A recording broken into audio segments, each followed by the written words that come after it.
Hey guys, it's CalmBee, and today we are going to be talking about the complete history of Rec Room from 2016 through the end of 2022. And before I get started, just a quick shout out.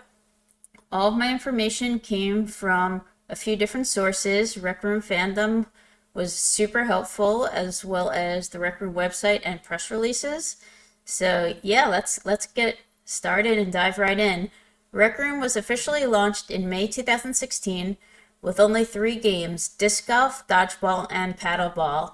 Fun fact, the rec center was originally called the Locker Room, which isn't as catchy in my opinion. The parent company was Against Gravity and only available originally on Steam Beta. In July, 3D Charades was released along with the 3D Charades pen. This was the predecessor to the current Maker pen. The Paintball River map was also released, followed by dorm rooms, wardrobes, and cosmetics. The 3D pen was added to dorm rooms towards the end of July, but still no modern Maker pen. In August, the Homestead Paintball map was released, and in November, Rec Room went cross-platform. Big moment, guys. Selfies were also added to capture memorable moments with friends. Towards the end of the year, the Paintball Quarry map was released along with private rooms and the lounge. 2017 was an important year for the game as quests were introduced, beginning with Golden Trophy, soon followed by the Rise of Jumbotron and Crimson Cauldron. The Spillway Paintball map and Disc Golf Propulsion soon followed. In June, Rec Room revamped its watch menu, and max experience levels were increased from 20 to 30. Another big development was the addition of the Sandbox machine and Maker pen. Shortly after, the park and custom rooms were added. Midway through the year, weekly skin challenges were introduced. Yes, we will get to the end of those later, but Rec Room on PSVR launched in October 2017. Finally, towards the end of the year, the laser tag hangar map and clubhouses were released. In terms of contests in 2017, just a fun fact that I found out about, the first contests were actually time challenges before the Maker pen objects could be saved, so that's just a cool tidbit of information for you guys. 2018, Rec Room continued to advance and the RecNet website was created, which I personally use all the time. The Isle of Lost Skulls quest was released as well. Up until this point, everyone was in teleport mode, but in March that all changed when walking mode became available. Other important additions included Circuits V1, Holotars, backpacks, hair dye, costume dummies, consumables, and gaming tables. A merchandise booth was added to the rec center along with a store in the watch menu. A new dorm room template was released in April of 2018. Another big development was the release of Rec Royale, one of the best Rec Room originals in my personal opinion. The Cyber Junk City map was also added to laser tag. In November, Bowling was released, which no one plays once they get their dude sweater, and yeah, I still don't have that. I don't know about you guys. In November, the Crescendo of the Blood Moon became available, and towards the end of the year, Maker Pen 2.0 was introduced, allowing people to create inventions. Big moment in history, Rec Room history at least. Contests included the first, second, and Mad Science Creator contest, and 2 photo contests. Next up is 2019, when the game continued to flourish and people were able to customize and save their dorm rooms. They could also publish their inventions, which was a big deal. The Rec Room economy was just beginning, and you are now able to purchase Rec Room tokens and gift other people. Additional CV1 circuits, gadgets, and materials were added so that people could build their own games. In May, a scaled-down version of Rec Room on the oculusquest was released.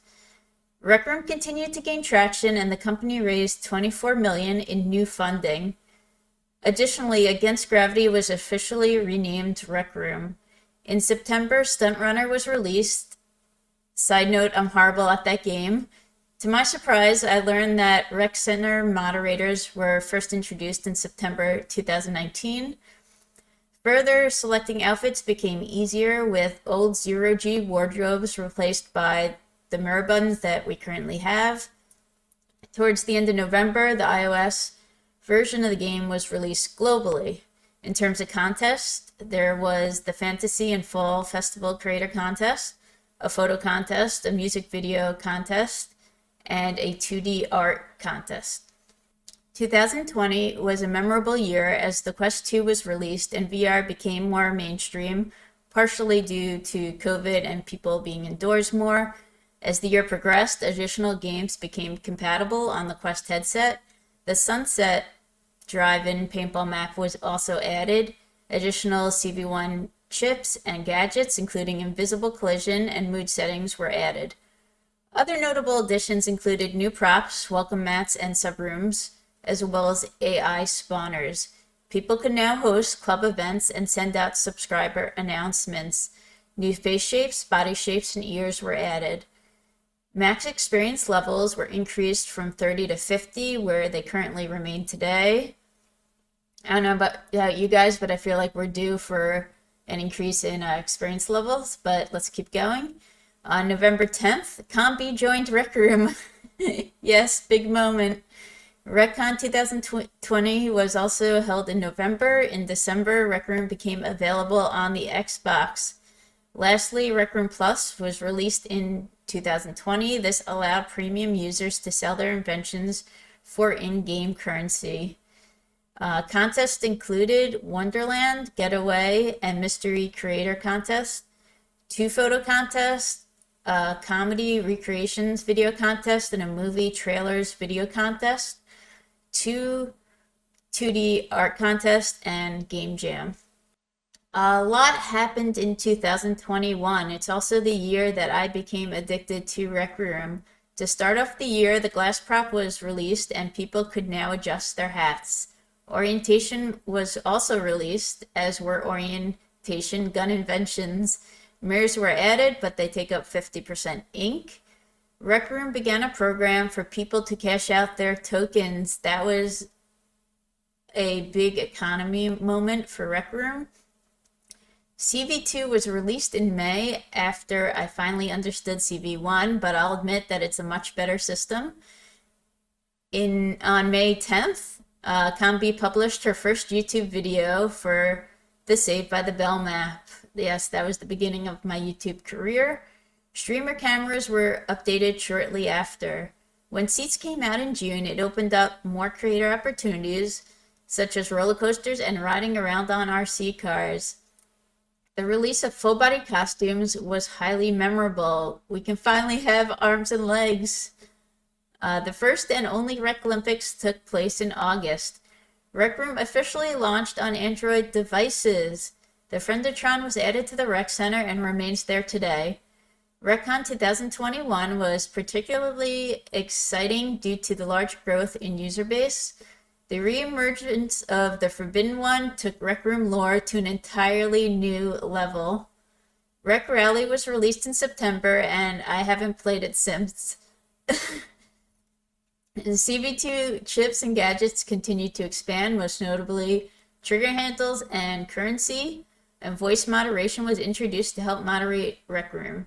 In December, Rec Room raised an additional $100 million and was valued at $1.25 billion.